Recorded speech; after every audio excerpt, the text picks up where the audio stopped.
Bienvenue à tous. On a quelques participants, on a 10 personnes, c'est très bien. Les autres se joindront à nous progressivement.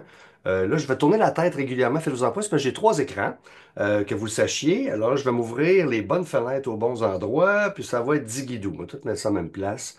Ici, all right. Alors, on a quelques participants déjà qui sont là. Bienvenue. Je me présente, David Quentin. Je suis formateur LinkedIn depuis, j'ai arrêté de compter à 7, on va dire 7 ans et demi, presque 8 bientôt.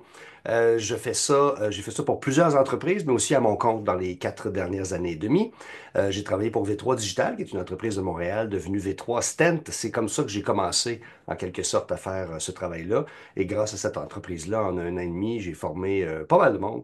2 ans, en fait. J'ai formé pratiquement 500-600 personnes, certainement, puis une centaine d'entreprises dans le lot. Ça a été une expérience très formatrice, mais c'est aussi mon terrain de jeu. Alors aujourd'hui, je vous parle de publicité LinkedIn, c'est pointu, c'est plus spécifique, mais ça demeure que LinkedIn est mon endroit de prédilection pour me faire des amis, me faire des clients, rencontrer des fournisseurs, mettre de l'avant mes opinions à l'occasion et puis partager avec mon réseau. Donc, c'est vraiment l'endroit où je me sens le plus à l'aise. Puis aujourd'hui, je vais vous partager ce lieu pour moi, ce lieu de confort qui, j'espère, pour vous autres, deviendra un lieu de promotion intéressant pour développer la notoriété de votre entreprise et éventuellement trouver de futurs clients et des partenaires d'affaires parce que c'est beaucoup ça que vous allez faire sur LinkedIn, trouver des partenaires. J'aime bien l'introduction de Geneviève qui vous parle aussi des croisiéristes. Ça doit avoir un impact majeur dans votre marché à vous, dans votre petit spot. Il y a du monde qui rentre en masse quand le bateau se vide. Alors, je pense que ça peut être intéressant pour vous autres. Ben, LinkedIn, je vois ça un peu de la même manière. C'est un peu comme une zone où vous pouvez être au bon endroit au bon moment, mais vous pouvez aussi vous égarer et être loin du Vieux-Montréal alors que les croisiéristes, eux, débarquent leur personnel, débarquent leurs participants puis leurs visiteurs à un endroit précis. Donc là, l'idée, c'est de trouver le bon endroit pour vous. Et la publicité est une façon d'y arriver. On va parler des moyens dérivés pour se rendre jusqu'à la publicité, mais on va commencer d'emblée. Comment on fait? Est-ce qu'on booste un post? Est-ce qu'on fait une campagne? On va y aller dans le concret pour que vous ayez quelque chose à vous mettre sous la dent. Mais avant, vous avez reçu un courriel lundi de la part de Geneviève qui vous invitait à visionner une courte vidéo que je vous avais faite il y a 8 minutes quelque chose, dans laquelle vous aviez à devenir administrateur de la page entreprise que vous allez placer en mode pub avec la formation que je vous donne aujourd'hui. Donc, assurez-vous d'avoir fait ça. Si ce n'est pas fait, faites-vous-en pas. Suivez quand même la formation et revenez à la vidéo par la suite et vous pourrez reprendre. Je pense, Geneviève, tu partages l'enregistrement de toute façon avec ta gang, en partie au moins. Oui, exactement. Dans le fond, Voilà. toute la formation va être disponible en rediffusion dès cet après-midi sur Bon, le ben site voilà. de la SDC Vieux-Montréal. Super facile. Donc, vous visionnez d'abord la première vidéo que je vous ai envoyée, qui est un moyen pour vous de connecter votre profil personnel à la page entreprise et de devenir administrateur de cette page entreprise-là. Si vous n'êtes pas déjà le patron de l'entreprise et le responsable de la page, ça vous prend cet accès-là pour pouvoir faire de la pub. Une fois que vous avez l'accès, c'est pas plus compliqué que ça. On va sur le Campaign Manager, comme la vidéo vous le présente. Aujourd'hui, on ira peut-être dans le Campaign Manager à la fin de la présentation pour faire un exercice pratico-pratique, mais je vais vous donner surtout les guides pour faire la campagne, mais aussi décider de quelle manière vous allez la faire, quel est le budget que vous allez investir là-dedans, parce que le Campaign Manager vous donne peu de renseignements. Alors, je vais vous partager quelques liens aussi, que vous puissiez les utiliser dans votre compréhension de la plateforme, qui n'est pas toujours très simple, qui est un peu aride, mais toute plateforme de pub est assez aride, il y a beaucoup d'informations à mettre dedans. Aujourd'hui, on va décortiquer le pourquoi et le comment, et on ira voir le pratico-pratique, comment on la construit, la campagne, ensuite. Euh, voilà, allons-y. Vous êtes prêts tout le monde? Je ne peux pas avoir vos oui ou vos non, mais je peux certainement avoir quelques réactions, je pense, vous avez la fenêtre de réaction en bas, là. Vous pouvez utiliser ça. Alors, allez-y, lâchez-vous là. J'avais Daniel qui est avec nous, qui a posé une question ce matin. Alors, si vous avez essayé de connecter votre profil personnel à votre page entreprise et que vous n'avez pas réussi à trouver cette fameuse page entreprise-là, il y a deux raisons à ça. Peut-être qu'elle est mal écrite. Et peut-être qu'elle n'existe tout simplement pas. Alors, je pense que c'est le cas pour toi, Daniel. C'est une page que tu as attachée le nom de ton entreprise à ton expérience professionnelle, mais la page entreprise doit être créée au préalable, de manière à ce que tu puisses connecter les deux. Si tu veux, c'est très simple à faire. Tu vas à côté de ton nom dans la fenêtre pour les entreprises et tu vas faire créer une page entreprise. Tout simplement, ça prend grosso modo 1 minute 30 à faire. Tu as 3 questions à répondre. Et puis ensuite, tu pourras connecter les deux ensemble en suivant la vidéo que tu avais déjà regardée ce matin. Voilà qui est fait. Pour tous les autres qui avaient déjà une page entreprise, j'imagine, ben, on va plonger directement dans le cœur du sujet. Allons-y. Je vous partage mon écran. N'hésitez pas à poser vos questions le chat. Je suis là et je regarde. Là, se peut que je louche. Gardez ma concentration. OK. Alors, voici. Nous y voilà. Alors, je vous ai passé les fioritures habituelles. Voici une formation, voici le contenu de la formation, blablabla. On n'a rien qu'une heure. Allez, on se frotte les mains et on fonce. Alors, c'est parti. Je sais pas si je vois. Je préfère voir la face à Geneviève, elle me donne un feedback. OK, où est le chat, par exemple? Là, je l'ai perdu. Lève là! All right. OK, je suis prêt, je suis prêt, je suis prêt.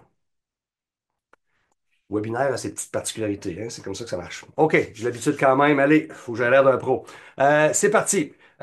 OK, boost de publication ou campagne LinkedIn. Alors, c'est une question super intéressante tout de suite en commençant.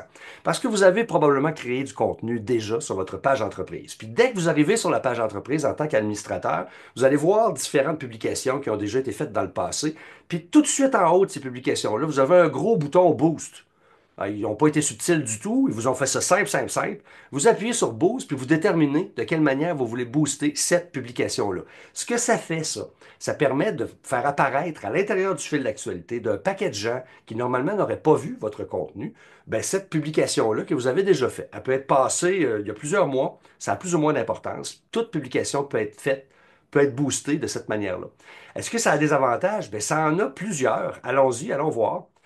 Donc, c'est une fonctionnalité qui permet d'associer un montant d'argent à une publication unique. C'est pas une campagne, c'est vraiment indépendant. La campagne, elle est plus vaste. Vous pouvez avoir plusieurs publications à l'intérieur d'une seule campagne. Vous pouvez avoir plusieurs types de publications à l'intérieur d'un groupe de campagnes. Le boost, c'est parce que votre publication est très, très intéressante, très efficace, ou par exemple, vous avez quelque chose qui s'en vient, puis vous avez annoncé un événement avec cette publication-là.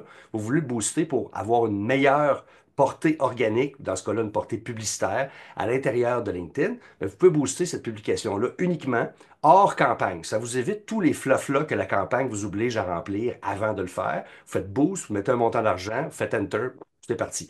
C'est très simple à utiliser et ça peut être très efficace selon le type de publication que vous avez. On va revenir sur ces types-là dans un instant. Alors, qu'est-ce que ça veut dire, ça, ces caractéristiques-là? Comment ça se définit le boost par rapport à la campagne à niveau de son efficacité elle-même, là, à proprement parler? Alors, ça apparaît sur votre page entreprise, on amplifie une campagne, ça apparaît pas sur la page entreprise, c'est quelque chose qu'on crée et qui va apparaître à l'extérieur de la page entreprise. La publication, elle, doit partir de la page entreprise pour sortir. Donc, elle reste sur la page entreprise. Ça veut dire un contenu qui peut être durable et pérenne dans votre histoire. C'est très intéressant. Euh, c'est diapo et enregistrement, Jean-Charles, soit dit en passant, pour répondre à ta question. C'est l'ensemble de ce que je diffuse en ce moment. Alors, tu devrais avoir tout ça. Si tu veux avoir la présentation PowerPoint, voilà, je ne pas. Super. Ciblage, âge, intérêt et lieu, évidemment. Campagne et boost vont vous le demander. Par contre, une audience que vous allez avoir créée dans un va pouvoir être réutilisable dans l'autre, peu importe on parle de la campagne ou du boost. Ciblage du comportement, donc qu'est-ce qu'on attend d'un comportement idéal, comment on se procure cette publication-là, vous allez avoir un ciblage à faire autant dans l'amplification que dans la campagne. Amplification, c'est boost, hein, c'est le mot français. Insertion d'appel à l'action, il n'y en a pas. La publication, elle, on la prend telle qu'elle. S'il n'y en avait pas dedans, ça ne changera rien. Vous allez simplement la faire voir plus. C'est à ça que sert le boost.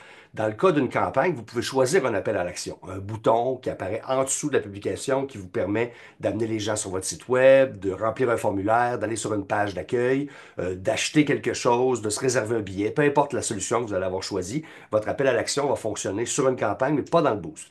Les images multiples, pas permises non plus avec le boost. Il va souvent vous faire un boost sur une image unique ou une vidéo. C'est une des deux qui va être choisie. Si vous avez mis un document, le boost généralement n'est pas disponible non plus. Vous devez aller en campagne pour faire de cette publication-là quelque chose de plus visible.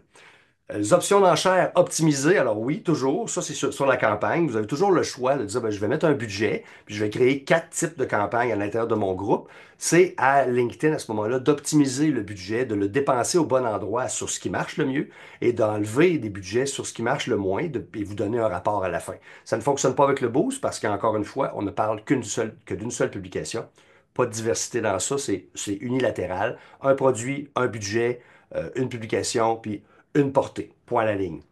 Donc ça, c'est intéressant pour vous parce que ça peut être rapido presto quelque chose qui aide votre visibilité à certains moments clés dans votre année, par exemple, votre année de présentation, votre année d'événement.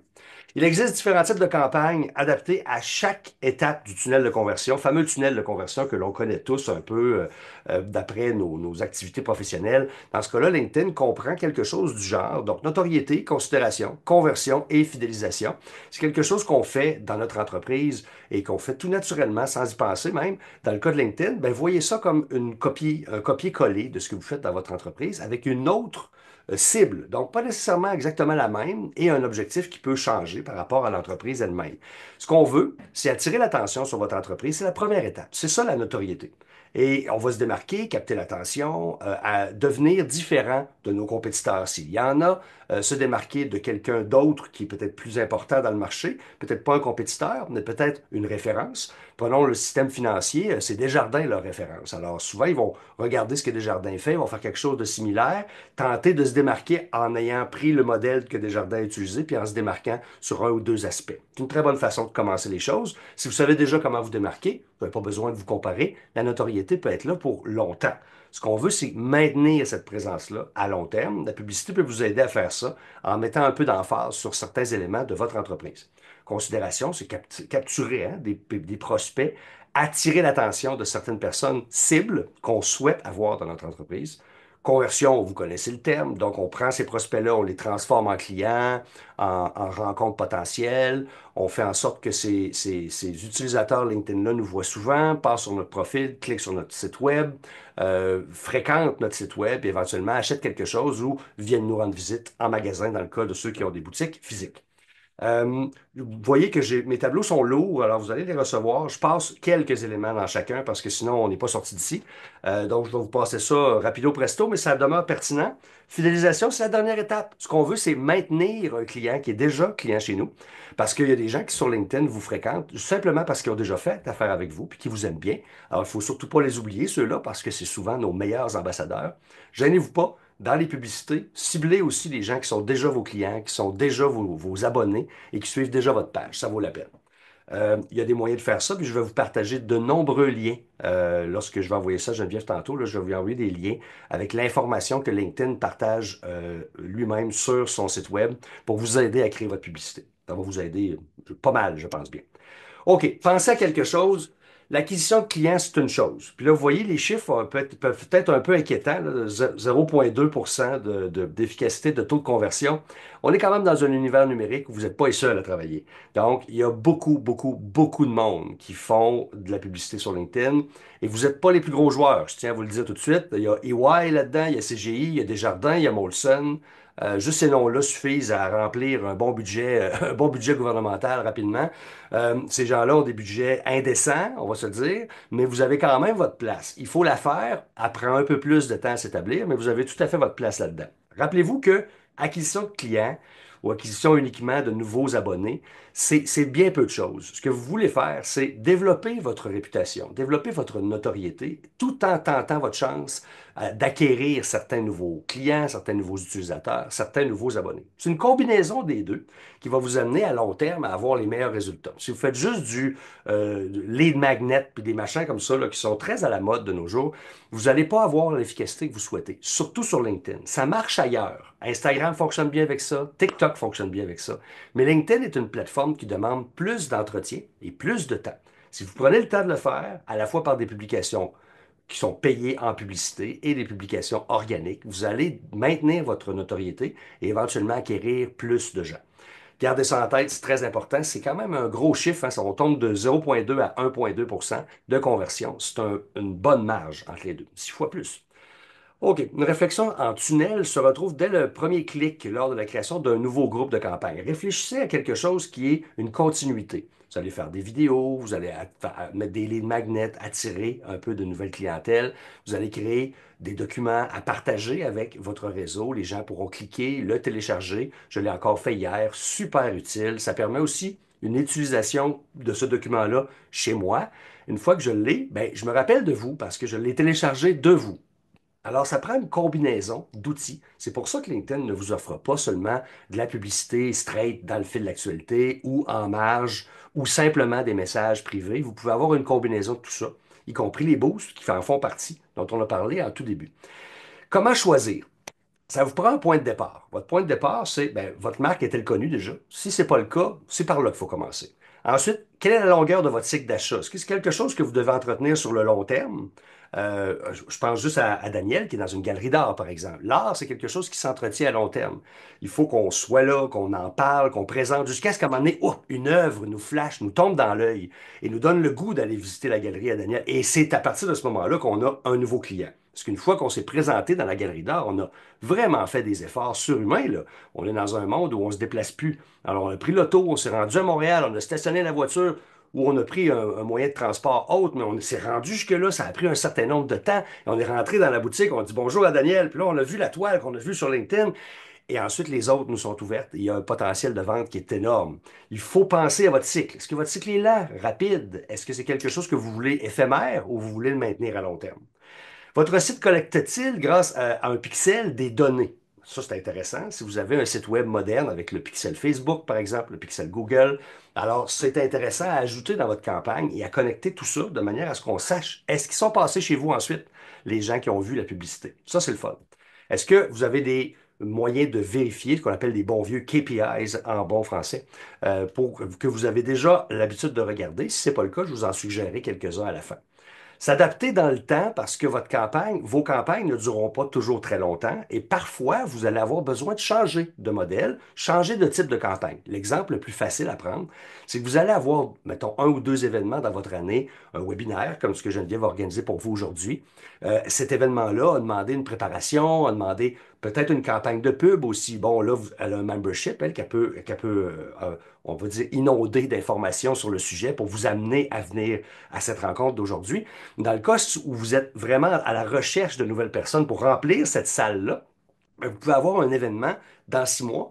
Mais jusque-là, vous allez pouvoir faire de la publicité sur d'autres choses. Et dans quelques mois, vous allez commencer votre campagne pour l'événement, en vue de l'événement. Et donc, il faut que vous vous adaptiez à ce que vous avez dans le collimateur en ce moment ou à court terme dans certains cas. Et gardez aussi en tête qu'une campagne peut être stoppée, reprise, relancée, modifiée. Donc, adaptez-vous à vos besoins du moment, mais aussi à vos besoins d'entreprise. Si les choses changent, vous avez un nouveau modèle d'affaires qui s'installe, un nouveau produit, il faut aussi réfléchir à ça et l'intégrer dans vos campagnes publicitaires. Basculer progressivement des campagnes vers de la conversion. Alors, il y a différentes façons d'y arriver parce que vous voyez, LinkedIn vous offre différents choix. Notoriété, considération et conversion. Ben, vous avez différentes options à choisir qui vont vous permettre éventuellement d'atteindre vos objectifs, peu importe qu'ils soient les mêmes qu'au début de l'année ou qu'ils aient changé avec le temps. Alors voilà comment ça peut se décliner. C'est très simple, c'est un organigramme tout simple. Alors on a un groupe de campagne, on a fait deux David, campagnes différentes. Oui, pardon, je m'excuse, je t'interromps parce qu'il y a une question dans le chat par oui, rapport au pixel qui serait peut-être intéressant de répondre juste avant de continuer parce que c'est oui. beaucoup d'informations super pertinentes Il y a que un tu nous pixel partages. spécifique à LinkedIn qui s'appelle Insight. Je vais vous partager le lien pour l'installer. On ira peut-être voir à la fin aussi, là, il y a différents menus, puis il est assez facile à retrouver. Néanmoins, il fonctionne d'une manière différente, puis LinkedIn a une documentation bien étoffée sur le sujet. Alors oui, c'est un autre pixel. Fait que ça vous amènerait à un troisième, si on peut voir ça comme ça. Alors le pixel Facebook, le pixel Google et celui de LinkedIn aussi, qui vont vous permettre de voir si vous avez eu du succès avec votre campagne, puis si les gens ont bel et bien cliqué sur le fameux appel à l'action que vous leur avez partagé. Ah oui, on ira regarder ça tantôt, Jean-Charles. Merci beaucoup pour la question. T'es dedans, toi, Jean-Charles, hein? Il était à fond. J'aime ça. OK. N'en laisse pas passer une. Où, qui, où, pourquoi, comment, combien, ça, c'est les campagnes. C'est comment, là, on réfléchit on veut cibler qui, qu'est-ce qu'on veut faire avec ça. Et c'est là qu'on crée les fameuses campagnes. À l'intérieur des campagnes, on va créer différents modèles de publicité de différentes façons. Ça peut être de la messagerie, ça peut être de la vidéo, des documents, on va les regarder tout à l'heure. Mais on peut créer différents contenus attachés à ces différentes campagnes-là. Ce qui est le fun, c'est qu'on peut créer aussi des campagnes seules, sans le groupe de campagne, juste une campagne, par exemple, webinaire. Vous avez un webinaire qui s'en vient, créer une campagne pour le webinaire, deux publicités, une dans le fil d'actualité, une en message privé à vos membres, à vos abonnés. Ça permet de booster les choses pour un événement seulement. Si vous avez plusieurs choses à faire, que vous voulez vous mettre ça à carte comme il faut, un groupe de campagne, c'est l'idéal parce que vous pouvez mettre votre budget dans le groupe de campagne au lieu de dans la campagne. Ça permet de faire une meilleure répartition et une automatisation de la gestion de ce budget-là par LinkedIn, qui, soit dit en passant, gère bien. Il coûte cher, mais gère bien. Donc, au moins, on ne gaspille pas notre argent, ça fonctionne. Voilà comment ça marche. Il y a plein de détails dans ça. Je vous ai dit, on passe relativement rapidement. On va aller avec un modèle typique. Alors, groupe de campagne géré par vous. Vous décidez que c'est 10 par personne ou par type de campagne que vous allez avoir choisi. Vous mettez 10 pièces à chaque fois. C'est le même 40 pour les deux exemples qu'on a pris là, par exemple. Donc, le minimum par campagne, c'est 10 $. Le minimum par groupe de campagne, c'est 30. Alors, si j'ai 4 campagnes, je peux quand même mettre 30 $. C'est ça le paradoxe. Donc, c'est intéressant quand même parce que ça permet de développer votre marque avec un budget un petit peu moindre, mais avec une meilleure efficacité parce que ça va être géré au fur et à mesure, comme vous le voyez sur le deuxième tableau. Si vous mettez 10 $ chaque fois, la campagne la moins performante a coûté 10 pièces pareil. Elle n'a pas rapporté grand-chose, puis elle n'a pas été très utile. La campagne qui était la plus utile, vous le voyez, c'est la deuxième à partir de la gauche, qui, dans les deux cas, a toujours été la plus performante. On a gardé les mêmes effets, là. Alors, comme la première et la troisième sont moins performantes, le budget a été maintenant à 10 ici parce qu'on a mis 10 pour chacune d'entre elles. Quand on demande la gestion par LinkedIn de ce budget-là, on se retrouve avec 5 et 8 dans la première et la troisième et 25 dans cette même deuxième colonne qui a été si performante la première fois. Dans la première, vous avez mis juste 10 $. Votre coût par conversion a été de 3,30 $ pour 12 conversions. Alors que si on regarde de l'autre côté, groupe de campagne autogéré par LinkedIn, bien là, on a un taux de conversion plus intéressant, 2,50 $ la conversion pour 16 conversions, même budget de 40 pièces dans les deux cas, comme vous pouvez le constater. Fait que ce qui est intéressant, c'est de laisser LinkedIn gérer votre campagne. Après ça, après quelques jours, vous évaluez, est-ce que LinkedIn a eu raison? Généralement, c'est le cas. Si ce n'est pas le cas, vous avez le droit de réviser 100%. C'est votre campagne. LinkedIn ne vous met pas un droit de veto en disant non, non, non, je suis en autogestion, tu te mêles de tes affaires. Ça reste à vous, 100% à vous. Il n'y a pas de gêne. Donc, si vous trouvez que vous préférez quand même mettre de l'argent dans une autre colonne, à vous de le faire. Il n'y aura pas de problème. Vous pouvez reprendre le contrôle en tout temps de votre budget de campagne. Mais au début, je vous recommande des budgets plus modestes et l'autogestion par LinkedIn. Vous verrez ce qui marche. Puis vous verrez si ça vaut la peine de mettre de l'argent à d'autres endroits ou simplement investir dans la campagne numéro 2 qui a l'air de marcher du feu de Dieu. Alors, on l'utilise celle-là. On ne l'utilise pas les autres. Peut-être que les autres ont une autre valeur aussi. Il faut garder ça en tête. Je vous disais tantôt, ayez plusieurs objectifs. Je pense que ça vaut le coup de garder ça en tête. Ce tableau-là est un peu complexe, juste vous faire comprendre qu'il existe une diffusion maximale, ça c'est la enchère automatique.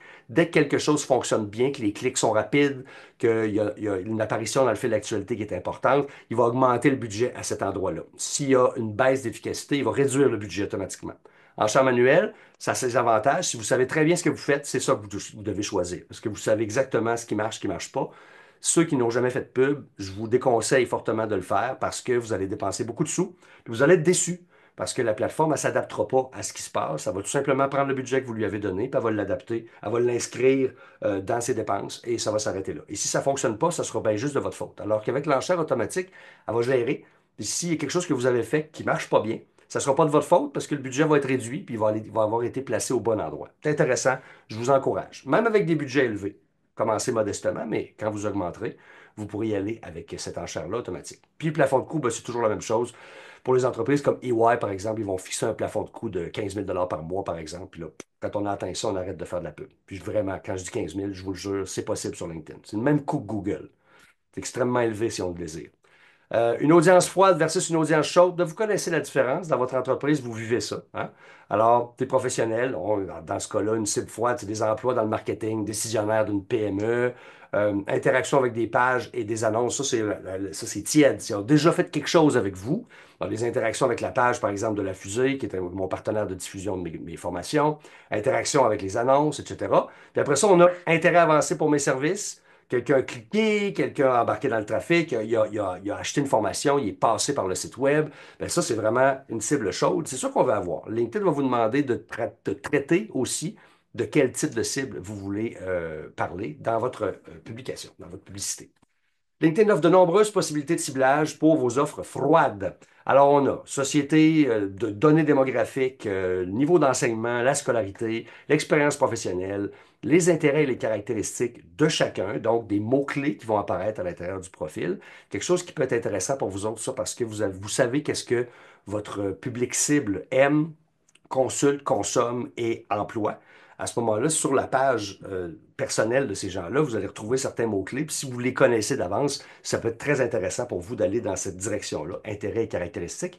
Puis évidemment, audience prédictive. Alors, ça, c'est des audiences qui sont plus ou moins prédéterminées, mais en grande partie prédéterminées par LinkedIn. Par exemple, des directeurs marketing ou directeurs des ressources humaines, directeurs, directrices des ressources humaines dans le domaine des TI.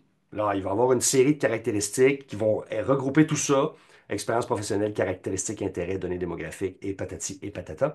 Et tout va se retrouver dans une sélection. Vous allez pouvoir juste choisir cette sélection-là. On va aller le faire tout à l'heure. C'est très simple, très efficace. Ça peut être le fun, mais c'est assez vaste. Donc, vous pouvez commencer par ça, puis ensuite faire des exclusions, affiner votre recherche pour obtenir un meilleur ciblage qui va mieux servir votre entreprise. Les utilisateurs ayant déjà un intérêt pour votre entreprise, bon, ben ça déjà, hein, c'est la deuxième caractéristique, c'est tiède, ça. Il y a quelque chose qui s'est passé. Donc, vous avez une façon de les rejoindre, une façon de les cibler. Des utilisateurs, par exemple, des utilisateurs travaillant dans une entreprise donnée. J'ai déjà des gens, moi, qui travaillaient dans une compagnie de finances que je ne nommerai pas, mais qui avaient comme cible les employés de Desjardins, parce qu'il y en a beaucoup. Alors, ils se sont dit, moi, je veux faire de la pub. Alors, toute la pub touchait des gens qui ont Desjardins dans leur expérience professionnelle. Ça marche. Je dois regretter de dire que ça fonctionne très bien pour défroquer l'employé de Desjardins, peut-être malheureux ou peut-être à la recherche d'un nouveau défi. Certaines compagnies de finances ont des scrupules limités à cet égard-là. C'est légal, c'est tout à fait acceptable et ça permet d'aller cibler des gens en particulier selon leur entreprise actuelle ou différentes caractéristiques de leur profil. Très intéressante idée. Volez-vous-les pas entre vous autres, là, je vous le déconseille. Mais c'est correct aussi de cibler le compétiteur, cibler les gens qui ont peut-être passé par une entreprise qui peuvent avoir des avantages pour vous. Un collaborateur, par exemple. Imaginons que vous avez un partenaire qui fait quelque chose que vous ne faites pas, mais vous travaillez en collaboration étroite avec cette personne-là. Vous pourriez choisir que les gens qui ont eu des interactions avec la page de votre collaborateur, vous leur faites de la pub pour qu'ils passent chez vous ensuite. Ça pourrait être très bien faisable, puis c'est pas illégal, c'est pas malhonnête. C'est d'utiliser une collaboration favorable à vos endroits tous les deux et puis en profiter. Je ne sais pas si vous me voyez venir, là. Il faut raccourci. On prend des raccourcis. Il ne faut pas toujours travailler fort dans la vie. Des fois, il faut utiliser des raccourcis qui sont pertinents, puis qui sont utiles pour votre entreprise, tout en ne nuisant à personne. On s'en rappelle.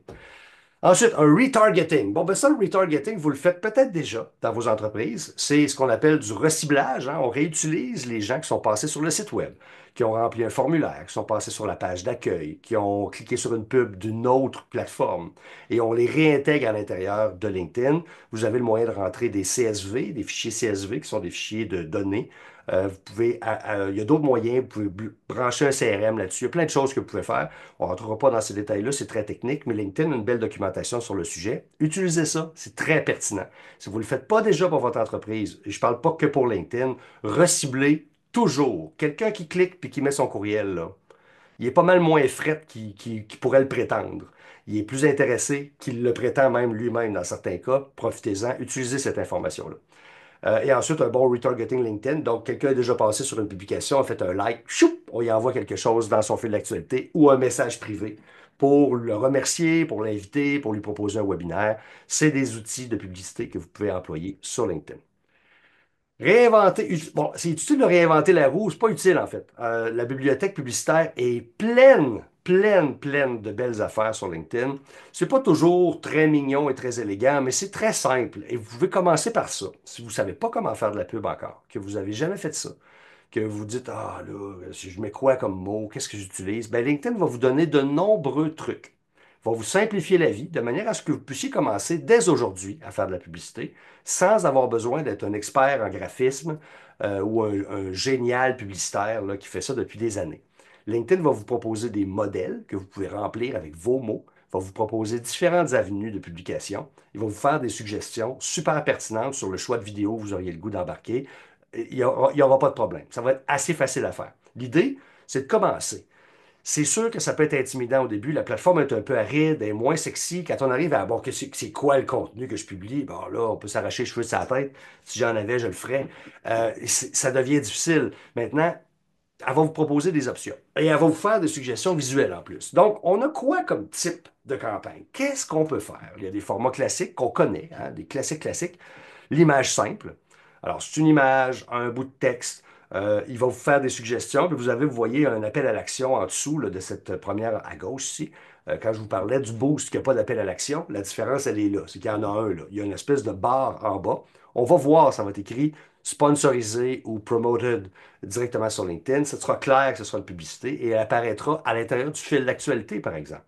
Vous avez peut-être déjà remarqué, quand vous allez sur LinkedIn, la deuxième publication sur votre fil d'actualité est toujours une publicité. Toujours. Sans exception. Vous n'êtes pas magique si vous avez payé un premium, ça ne change rien. Vous allez avoir quand même, votre deuxième publication va être une publicité tout le temps et elle va apparaître à toutes les 8 ou 10 par la suite. Donc, à chaque fois, vous avez de la publicité. C'est inévitable. Parce qu'évidemment, ils ont fait payer quelqu'un pour ça. Il faut bien qu'il la montre, la publicité. Donc, LinkedIn vous envahit sans arrêt, mais vous ne le savez peut-être même pas. La deuxième publication l'est toujours. Celle-là, vous prendrez le temps de la regarder. D'habitude, ça passe vite, mais elles ne sont pas toujours de même format. Ça varie. C'est ça qui rend ça plus facile à faire passer, je crois. Une photo, ça marche toujours bien. Notoriété, visibilité de site web, engagement, candidature, ça fait à toutes les sauces l'image seule. Le GIF fait aussi bien la job, soit dit en passant. Un GIF, c'est le fun, ça bouge, c'est dynamique, c'est répétitif, ça peut même être drôle. Moi, j'utilise souvent Homer Simpson. Je l'ai utilisé souvent comme GIF parce que Homer Simpson est un personnage à la fois ridicule et qui te remet en question sur certaines affaires parce que tu te dis, tiens, j'ai-tu fait comme Homer, moi, l'autre jour? Alors, moi, j'ai utilisé ça comme un mode de questionnement. Et le gif d'Homer Simpson qui se fond dans le buisson, là, c'est un de mes préférés. Alors, c'est quelque chose qui capture l'attention des gens, qui est facile à reconnaître, qui est une référence connue. Ça peut être très intéressant dans les images. Carousel, vous connaissez ça. On met différentes photos, on met plein de choses qui peuvent être intéressantes côte à côte. Et ça permet à la personne de naviguer au travers de ça, de scroller. Donc, même dans la publication avec l'application, on peut passer de gauche à droite avec un carrousel. On peut le faire avec un document, un PDF, des images seulement, plusieurs possibilités dans le carrousel. Vidéo ads marche très bien. Les publicités qui sont faites en vidéo, vous allez en voir souvent. LinkedIn Learning va utiliser la vidéo à 100% pour faire ses publicités. Donc, quand vous tombez sur une publicité de LinkedIn Learning, c'est toujours un formateur qui vous parle de sa formation. Et puis, il commence sa formation. Bonjour, hein, ma formation est blablabla. Puis il vous introduit à cette nouvelle formation-là qui vous a présentée. 4-5 minutes, grosso modo. C'est des longues vidéos dans le cas de LinkedIn Learning, mais c'est quand même leur plateforme. Ils ont tous les droits, puis ils ont aussi l'attention du public. Vous êtes dessus. Alors, ils peuvent se permettre ça. Je vous encourage fortement à garder ça short and sweet. À l'intérieur d'une minute, une vidéo plus qu'une minute, c'est très rare que c'est consulté. Pensez juste à ce que vous faites, votre propre consommation sur les réseaux sociaux. Est-ce que vous vous attardez à des vidéos d'une minute de gens que vous ne connaissez pas? Ça me surprendrait bien gros. Donc, réduisez le temps, punchez un petit peu plus, ayez quelque chose d'utile. LinkedIn a encore de la belle documentation à vous fournir pour que vous puissiez avancer dans ça et créer des vidéos intéressantes. Les vidéos peuvent être des animations ou quelque chose de raconté, comme je le fais souvent sur mon profil, vous pouvez aller voir. Je ne fais pas de pub, mais j'utilise la vidéo. Euh, OK, d'autres choses, il y a d'autres affaires. Les documents, ça c'est intéressant. Un document que vous mettez en ligne permet à quelqu'un de le télécharger. Ce document-là est un outil référentiel. C'est quelque chose que vous avez créé. On pense souvent au e-book, là, mais ça peut être plein de choses. Vous avez un court document, par exemple, de 3 ou 4 pages qui permet de comprendre ces signes précurseurs de stress en situation difficile, de manière à anticiper nos réactions et à faire attention à nous. Vous travaillez en santé, puis vous avez ce document-là sous la main. En le partageant dans une publicité, vous offrez la possibilité à votre public de cliquer dessus, de le télécharger, de le consulter, puis éventuellement, à l'intérieur de ce document-là, vous mettez un appel à l'action. Et puis les gens pourront ensuite cliquer sur le site web, aller voir vos services, puis dire, ah, merci beaucoup. Ces 4-5 pages-là ont été extrêmement utiles. Je me suis rendu compte que ça allait pas bien mon affaire. J'ai décidé de prendre congé la semaine prochaine. Alors, dans la vie, c'est ça qu'on consomme. Vous le savez comme moi que des fois, on est attiré par quelque chose parce qu'on a le besoin. Le document est une réponse à un besoin. Vous connaissez le besoin de votre client, donnez-lui quelque chose à se mettre sous la dent. Ça ne sera pas suffisant pour régler son problème, mais suffisant pour le partir dans la résolution de son problème. Et éventuellement, il ira vous voir pour la suite. Façon intéressante de voir les choses. Je pense, par exemple, je reviens à l'exemple de Daniel, qui a une galerie d'art. Daniel, tu as plusieurs choses. Il y a des artistes qui ont eu du succès dans ta galerie avec les années. Peut-être que tu as envie de présenter ces artistes-là.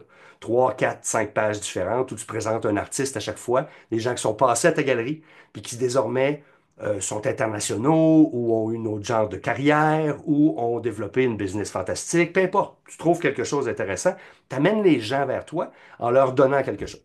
Ça marche bien, c'est très efficace. Si vous avez des documents plus pertinents pour les gens, c'est vraiment quelque chose que les gens consomment, je vous le dis.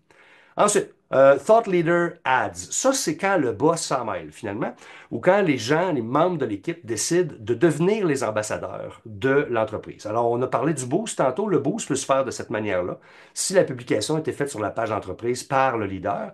Mais un Thought Leader, c'est aussi littéralement une campagne publicitaire en utilisant la publication du chef de l'entreprise, du leader de l'entreprise ou d'un membre de son équipe qui aura décidé de se mettre de l'avant. Souvent, les membres de l'équipe marketing font de la publication sur LinkedIn. C'est à eux de faire ça. C'est intéressant parce que c'est un boost. C'est la personne qui est là, qui nous fait la publication et qui nous encourage à venir consommer son contenu. C'est plus personnalisé, c'est moins business et ça paraît moins dans le fil d'actualité. On le voit presque pas. Il y a une toute petite ligne en dessous, c'est écrit sponsorisé par. C'est écrit tout petit en gris pâle. Alors, c'est plus discret comme façon de faire et ça passe dans le fil d'actualité. Mais soyez pas surpris que vous voyez ce genre de publication-là à la position numéro 2 dans votre fil d'actualité parce que ça reste une pub. Mais ça passe inaperçu un peu plus facilement. Très intéressant pour les leaders d'opinion. Très intéressant pour les gens qui n'ont pas peur du Kodak, qui n'ont pas peur de la caméra, qui n'ont pas peur de mettre leur trips à la table, de parler ouvertement de leur entreprise sur LinkedIn. C'est vraiment idéal pour vous autres. Puis pour ceux qui ont juste un bon leader charismatique, quelqu'un qui est plus connu, par exemple, c'est là que vous allez marquer le plus de points. Cette personne-là est déjà intéressante. Prenez un Nicolas Duvernois, par exemple. Il utilise une combinaison de publications simples et de publications type publicitaire de manière à attirer de l'attention. Quand il y a un nouveau produit, vous pouvez considérer que c'est écrit sponsorisé par Duvernois Spirits. Tout le temps, tout le temps, tout le temps. Mais il va publier à longueur d'année, ce gars-là. Alors, on peut suivre Nicolas Duvernois et à un moment donné, on se fait avoir. Oups, la deuxième publication, elle est sponsorisée. Et c'est encore Nicolas Duvernois. Il ne fait pas parler son entreprise. Jamais, lui. Il utilise uniquement sa face. Elle est connue. C'est un dragon. Ça vaut la peine pour lui. C'est payant. Pour vous aussi, ça peut l'être. Gardez ça en tête. Event Ads, évidemment, vous avez un événement, vous avez un moyen de cliquer pour y participer. Vous créez un événement sur votre page entreprise, vous allez l'ajouter dans votre section publicitaire et vous faites une campagne 100% attachée à l'événement en question.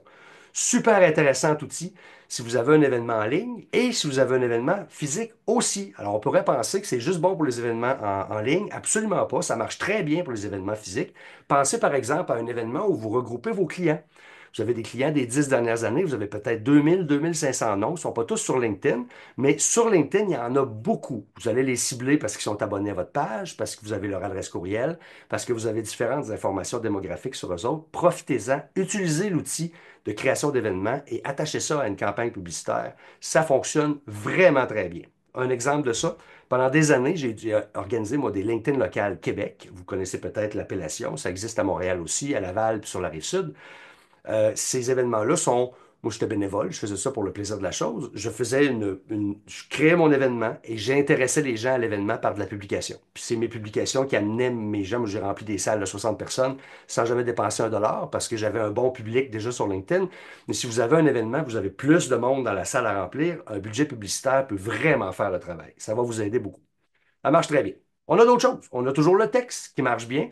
Le texte, ça marche, mais ça perd de sa popularité avec le temps. Le texte seulement, je veux dire. Texte, pas d'image, texte, pas de vidéo, texte, pas de document. Ça marche moins bien. Alors, je vous déconseille de l'utiliser, mais des fois, on n'a pas le choix. On a juste quelque chose à écrire, puis on a le goût de l'écrire. Écrivez-le, faites-le. Vous pouvez le tester en publication standard avant de payer pour de la pub quand même, pour voir si ça a eu son effet ou pas. Ça vaut la peine. Spotlight, bon, ben, on en a parlé, vous mettez l'emphase sur quelque chose. Alors, vous avez un nouvel événement, vous avez un nouveau membre de votre équipe, vous avez différentes choses. Ça va apparaître dans la barre à droite. Vous savez, vous avez trois côtés à votre fil d'actualité. Vous avez votre outil, vos outils, puis votre menu sur la gauche. Vous avez le fil d'actualité lui-même. Puis vous avez à droite une petite colonne qui généralement disparaît assez vite, qui contient deux ou trois cases. Mais c'est là qu'on va voir apparaître cette portion-là, qui peut être très intéressante, mais qui peut être aussi euh, on le voit que c'est publicitaire, là. C'est en marge à droite. Par exemple, on va vous suggérer une entreprise pour laquelle vous pourriez appliquer, avoir un poste. Donc, pour les candidatures, ça apparaît souvent ça. Vous allez voir des grosses bannières utiliser ça pour vous recruter ou pour vous donner envie d'aller voir leur offre d'emploi. Marche bien. Candidature, c'est surtout pour ça que c'est utilisé. Puis site web. Notoriété, engagement, follower ads. Alors, vous pourriez aimer cette page-là, aller suivre. Vous pourriez aimer ce groupe de cette entreprise-là, cette personne-là. Vous pouvez le faire avec ce système-là. Très limité quand même, alors engagement et notoriété seulement, mais ça fonctionne. C'est toujours dans la marge à droite. À l'occasion, ça va apparaître au centre, mais moi, je vous dis souvent, ça prend des budgets indécents pour faire ça. Alors, je pense que vous pourrez trouver mieux et plus performant à moins cher. On continue. Message Ads, je l'ai utilisé très souvent avec plusieurs clients. Ça marche vraiment très bien. Là, on parle vraiment d'un message privé envoyé sur la boîte message de LinkedIn à des gens, spécifiquement.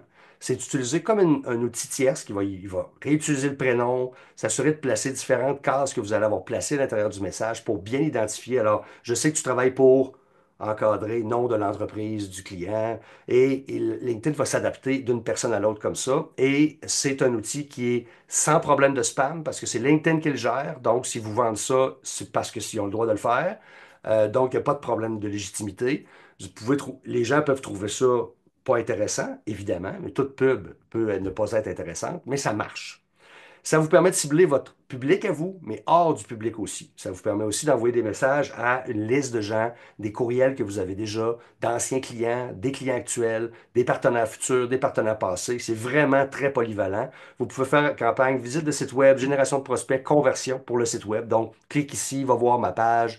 Moi, j'aime bien la landing page. Je l'ai souvent utilisée avec une page d'accueil, ce qu'on appelle une page d'accueil. Page d'accueil et messages privés. Ça marche vraiment très bien. C'est pas donné, mais si vous ciblez ça adéquatement, ça marche bien. C'est une campagne de conversion. Là, on n'est pas dans la notoriété, parce qu'on en écœure quelques-uns, ça fait partie de la game. Mais ça marche, par exemple. Alors que de la pub, on n'écœure personne, les gens, ils scrollent puis ils passent à d'autres choses, c'est correct. Dans ce cas-là, on est vraiment dans un mode prospectif. Alors, on plaît ou on plaît pas, mais on a tenté notre chance. Conversion, bien évidemment, vous savez ce que ça veut dire. C'est vraiment des messages à cliquer, bienvenue, on a quelque chose à vous offrir, voilà tel produit, voilà telle chose. On n'est pas tant dans le message, on est plus dans une approche très, très publicitaire. On pourrait recevoir le même genre de message de Best Buy. Bonjour, vous avez acheté un micro la semaine passée, on a un support à micro pour vous aujourd'hui, là. Quelque chose du genre. Ça marche bien, mais c'est ciblé à des produits. Si vous avez des services à offrir, c'est vraiment moins performant. Puis, click to message, bon, ben là, c'est un message à l'intérieur. Cliquez ici. C'est une invitation à remplir un formulaire, répondre à un sondage. Cliquez ici pour obtenir plus d'informations. C'est vraiment un appel à l'action très, très, très, très, très limité qui permet d'échanger avec quelqu'un qui ne voudrait pas échanger avec nous normalement. Très marginal, ça. On utilise vraiment moins ça. Probablement parce que les coûts sont prohibitifs, là, mais aussi parce que ça ne s'applique pas à beaucoup de choses. Microsoft le fait parce que Microsoft possède LinkedIn. Je vous parlais des grands noms tantôt. Desjardins le fait à l'occasion aussi, par exemple, en vous disant, avez-vous pris votre REER? Là, vous recevez un message de Desjardins qui vous dit, avez-vous pris vos REER? C'est la période derrière. Cliquez ici pour prendre rendez-vous chez Desjardins. Ce genre de machin-là. Ça marche, mais il faut être Desjardins pour se permettre ça. Alors, disons qu'on le met de côté. Il est là, il existe. Deux exemples de documents réussis, des documents qui bougent. Hein. On met quelque chose avec différentes pages, on clique, on le télécharge, on va voir des slides qui passent, on a un appel à l'action à la fin, on clique, on télécharge, on a l'appel à l'action qui est encore à la fin. Très, très intéressant. Les documents marchent très bien, surtout que ça s'applique à tout le monde. Donc, il n'y a pas de type d'entreprise qui est exclu de ça. C'est bon pour chacun d'entre vous. Ensuite, le Thought Leader Ads. Je reviens là-dessus parce que c'est probablement un de vos outils euh, les plus performants, pour vous autres en tout cas.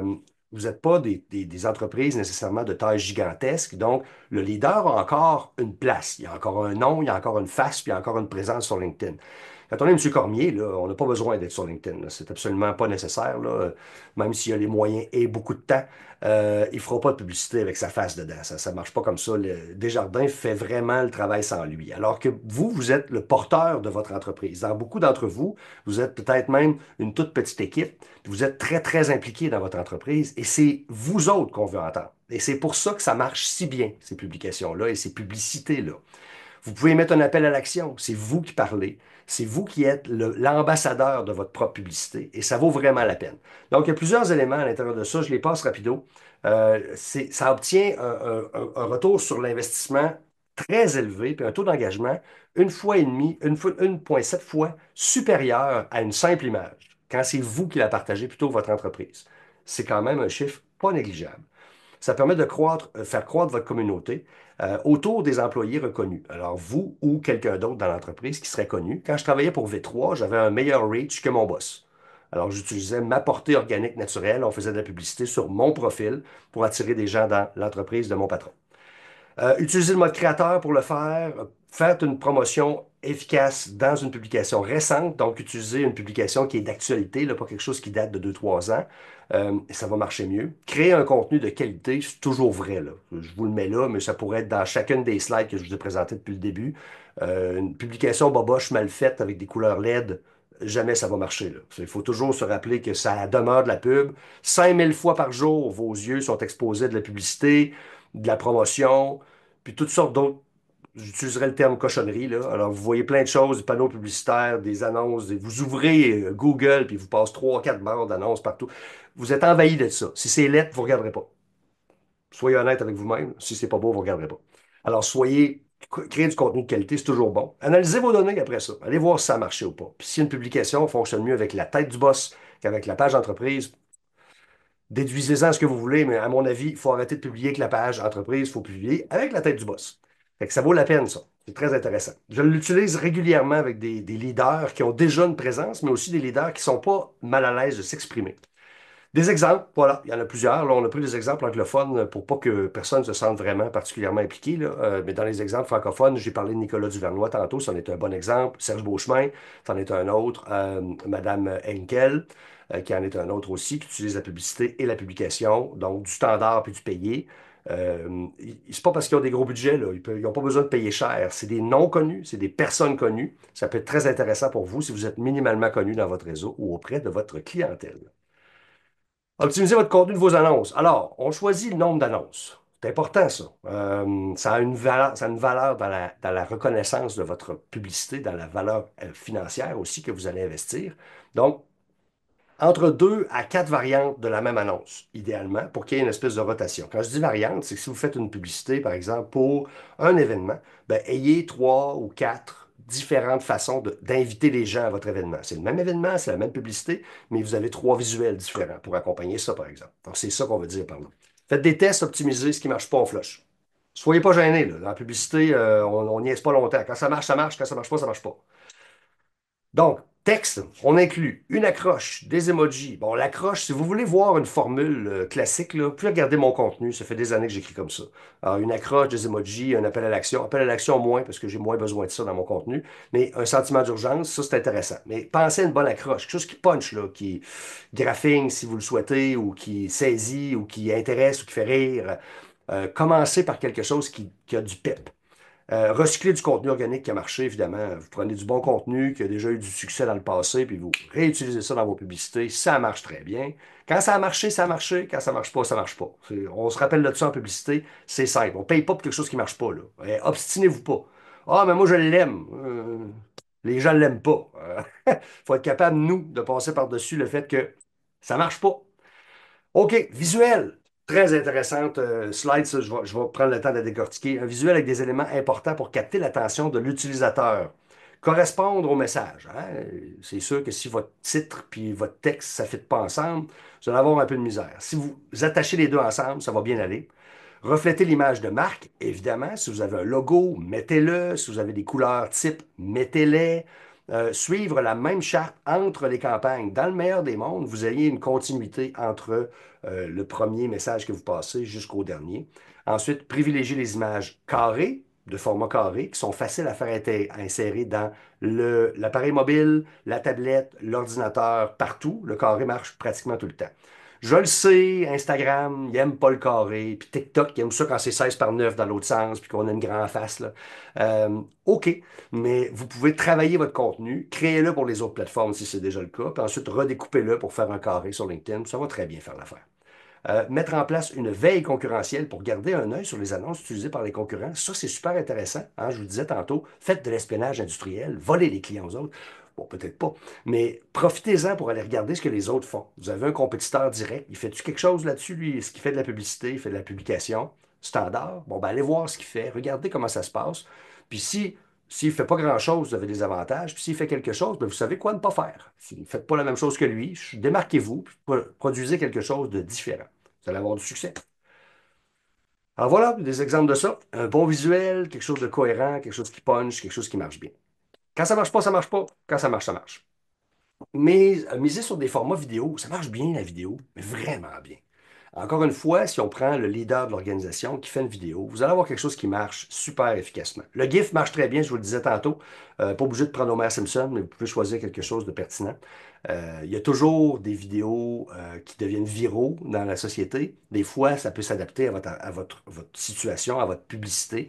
Réutilisez-la, rajoutez un petit message texte par-dessus pour montrer que vous l'avez adapté à votre façon de faire, puis utilisez un meme du moment. Ça vaut vraiment la peine. Puis la vidéo pure et dure, ça fonctionne toujours. C'est moins, c'est drôlement fait. C'est mieux référencé, mais vous allez avoir moins de vues. Mais les vues vont être plus pertinentes et les gens vont le consommer sur une plus longue période de temps. Ils vont y revenir plus souvent. Statistiquement, la vidéo marche 7 à 8 fois mieux que le texte standard et certainement 3 à 4 fois mieux que la photo ou l'image seule. Alors, ça vaut vraiment la peine. GIF est considéré comme de la vidéo. On est à la même place, bien que on sait que la charge de travail d'un GIF est légèrement plus inférieure, voire beaucoup moins importante. Ça vaut peut-être la peine. Puis vous avez des outils de création de GIF que vous pouvez faire, que vous pouvez utiliser, qui sont assez peu dispendieux, voire gratuits. Y a-t-il un site web pour voir les publicités LinkedIn de ses compétiteurs? Ben non, malheureusement, ça serait bien trop facile. LinkedIn ne vous donnera pas ça tout cuit dans le bec. Par contre, vous pouvez aller voir leur profil et puis naviguer au travers de leurs publications sur la page. Vous allez en avoir quelques-unes qui sont sponsorisées, vous allez les voir passer. En d'autres circonstances, non, malheureusement. Par contre, ça serait une intéressante recherche à faire de mon côté. Fait que je vais m'informer, puis je donnerai l'information à Geneviève. Je suis curieux, peut-être que ça a évolué avec le temps. En 2024, il n'y avait toujours pas de ça, mais je sais que ça existe ailleurs sur les librairies de Facebook et d'autres, là. Sur LinkedIn, pas tant. Mais je vais essayer. Je vais essayer de trouver ça. Je ne sais pas si je vais trouver, mais je vais tenter ma chance, Nicolas. OK. Comment analyser votre performance? Ça vous prend quelques indices de performance, hein? Ça vaut quand même la peine de les avoir. Donc, est-ce que vous avez réussi à développer votre communauté? Est-ce qu'il y a plus d'abonnés qui viennent sur votre page? Ça, est-ce que la taille de la communauté a grossi, de nouveaux abonnés, puis des données démographiques pertinentes? Est-ce que c'est dans votre région à vous? Vous autres, vous avez une petite zone de Montréal, mais Montréal est votre clientèle, alors ça peut être intéressant. Est-ce que ça vient de Québec? Est-ce que ça vient de Gatineau? Peut-être que le ciblage n'est pas si bon que ça. Peut-être qu'il faut revenir à quelque chose qui est plus montréalais dans votre cas. Votre clientèle est peut-être plus là. Est-ce que vous avez développé la visibilité? Est-ce que ça a marché? Donc, est-ce que le nombre d'impressions augmente tranquillement? Est-ce que ça fonctionne finalement, votre visibilité? Est-ce que le nombre d'utilisateurs atteints a augmenté aussi? Est-ce que le nombre de likes, est-ce que le nombre de commentaires a augmenté aussi? Petite donnée intéressante, les likes et les commentaires, ça vaut de l'or, dans le sens où ça vous prouve que les gens ont eu de l'intérêt pour ce que vous avez publié. Puis même si c'est de la pub, les gens, s'ils sont intrigués, s'ils sont intéressés, s'ils ont trouvé ça pertinent, ils vont liker et ils vont commenter. Donc, si vous avez de l'engagement, si vous avez ouvert la conversation dans votre publication, même si elle est publicitaire, vous allez pouvoir valider ça. Est-ce que le nombre de commentaires augmente? Si ça n'augmente pas, il y a peut-être quelque chose que vous pouvez ajuster pour améliorer votre performance. Est-ce que les meilleurs moments pour publier ont été choisis? Est-ce que vous avez choisi 8 heures le matin, puis ça ne fonctionne pas du tout, puis ça marche mieux à midi? C'est des essais. Il y a des essais-erreurs à avoir. Malheureusement, il faut tenter sa chance. Il n'y a pas de statistiques. Ça serait faux de vous dire publier le matin, ça marche tout le temps. Pendant longtemps, j'ai publié à 16 heures, puis j'avais un très bon engagement aussi. Alors, c'est difficile à dire. Ça dépend de votre clientèle. Obtenir de l'engagement. Est-ce que le nombre d'interactions, hein, réactions, commentaires, etc., a augmenté? Est-ce qu'en moyenne, votre taux d'engagement a augmenté? Ça aussi, c'est une statistique intéressante. Puis générer des ventes ou des prospects. Coudonc, ça clique dessus, ça achète dessus. C'est-tu passé quelque chose au niveau de votre site web? Est-ce que les visites ont augmenté? S'il n'y a rien qui s'est passé, peut-être qu'il faut qu'on réajuste. Peut-être que le budget est trop élevé pour rien. Peut-être que c'est la publicité qui a besoin d'être retravaillée. Beaucoup de variables, me direz-vous, mais en même temps, vous avez des bons points de départ pour évaluer ce que vous faites fonctionne. Toujours à refaire. Voilà, chers amis. On a passé vite quand même, ça s'est bien passé. Mais là, je suis ouvert à vos questions. Alors, gênez-vous pas. On est à 4 minutes, ça laisse le temps à tout le monde d'un petit pipi avant de recommencer à travailler à 13 heures. Mais si vous avez le temps, je suis là, je suis encore avec vous. Ben, Gênez-vous merci pas. beaucoup, David, pour ce partage d'expertise. Je pense que c'était des informations très précises, très poussées qui vont outiller nos gestionnaires là, à vraiment se lancer en publicité LinkedIn. Je Si souhaite. vous avez, là, je m'adresse aux participants, si vous avez une question, mais tu sais, je sais que ça peut prendre du temps parfois là, l'écrire dans le chat, juste nous envoyer un petit emoji réaction, lever la main, juste qu'on sache qu'il y a quelque chose qui s'en vient et qu'on ne ferme pas la formation avant que vous Ah, t'as pris ayez ça fini. LinkedIn, Jean-Charles, oui, bien sûr. Ah oui, Comment parfait. se fait, comment se fait, je suis pas surpris. Allez, je vous partage mon écran. Parfait. Sinon, moi, c'est ça, dans le fond, David va m'envoyer là, quelques ressources pour vous que je pourrais vous transmettre. Vous allez également recevoir un courriel de Zoom, là, je pense, dans les prochaines 24 heures, vous remerciant d'avoir participé à la formation, mais qui a également un sondage. Donc, n'hésitez pas, je pense qu'il y a 3 questions à répondre à ces questions-là. Ça nous laisse savoir si la formation était pertinente pour vous, si vous avez des commentaires, si vous avez des questions de suivi. D'ailleurs, je pense que David, si vous avez des questions pour David, là, je pourrais m'arranger pour vous mettre en contact là, pour que vous puissiez les poser directement. Là, ils Sinon, savent si où me vous avez trouver, des hein? Je suis sur questions. LinkedIn. Pardon? Ah oui, c'est vrai, tu es sur LinkedIn. Effectivement. Avec la même face.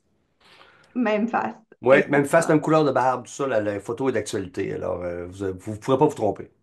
Parfait.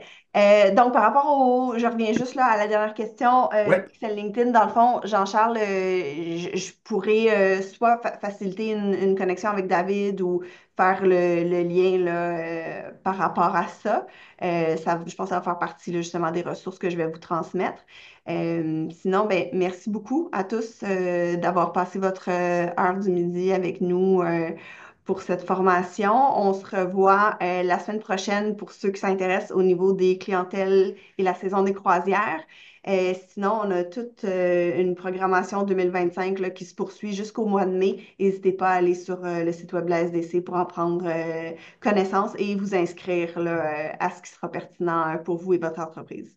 Donc, ben, merci à tous et on se dit à la prochaine. Merci de votre attention. Bonne journée tout le monde. Au revoir.